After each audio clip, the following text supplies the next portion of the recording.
देखिए, कुदरत के दो नियम हैं, या तो देकर जाओ या सब कुछ छोड़कर जाओ। साथ में ले जाने की कोई व्यवस्था नहीं है। आप कितना भी धन कमा लो, कितना भी नाम यश कमा लो, सब यहीं छोड़ के जाना है। आप सोचो कि मैं साथ में लेके जा सकूं, तो ऐसी कोई व्यवस्था नहीं है। दो ही ऑप्शन कुदरत ने हमारे सामने रखे हैं, देकर जाओ या छोड़कर जाओ। या तो ये चुनो या ये चुनो, लेकिन आप साथ में कुछ लेके नहीं जा सकते। ये कुदरत का नियम है। एक बार की बात है कि एक छोटा सा बच्चा नंगे पांव धूप में फूल बेच रहा था। एक सज्जन की दृष्टि उस पर पड़ी। सज्जन ने देखा कि उसके पांव जल रहे हैं। मन में करुणा आ गई।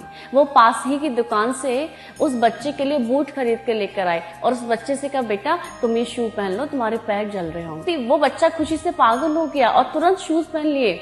और जैसे ही जूते पहने तो बड़ा खुश हुआ, बड़ा आनंदित हुआ और उस व्यक्ति का हाथ पकड़ लिया।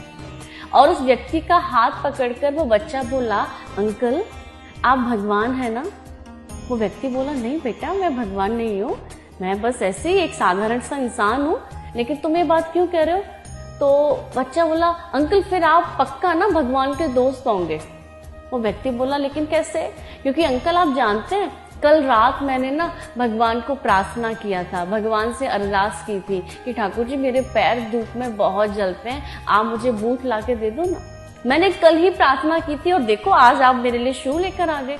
उस व्यक्ति की आंखों में ये सुनकर आंसू आ गए और उस व्यक्ति ने मन में सोचा कि देखो, भगवान का दोस्त बनना ज्यादा मुश्किल नहीं है। जब आप किसी की सहायता करते हैं तो आप श्री ठाकुर जी के मित्र होने का कार्य ही आप कर रहे होते हैं। देखिए, परमात्मा अकेले समर्थ होता है सबकी सहायता करने में। आप ये बात ध्यान रखिए। परमात्मा ने सबको बनाया है तो सबकी व्यवस्था भी कर रखी है। वो अकेला समर्थ है सबकी सहायता करने में, लेकिन वो चाहता है कि ये सौभाग्य वो आपको प्रदान करे। तो जब ऐसी स्थिति, ऐसी परिस्थिति आप देखें ना, तो कभी सहायता करने से पीछे ना हटें, क्योंकि जो दूसरों के काम आता है वो ठाकुर जी को बड़े प्यारे होते हैं। इसलिए हमेशा काम आए दूसरों के। ये शरीर परोपकार के लिए बना है। देखिए, नदियां कभी अपना जल नहीं पीती हैं, वृक्ष कभी अपना फल नहीं खाते। एक मानव ही है जो केवल और केवल अपने विषय में सोचता है। तो आपको सेल्फिश नहीं होना है, आपको सबके लिए काम करना है, आपको परोपकार की भावना को लेकर अपना जीवन जीना है।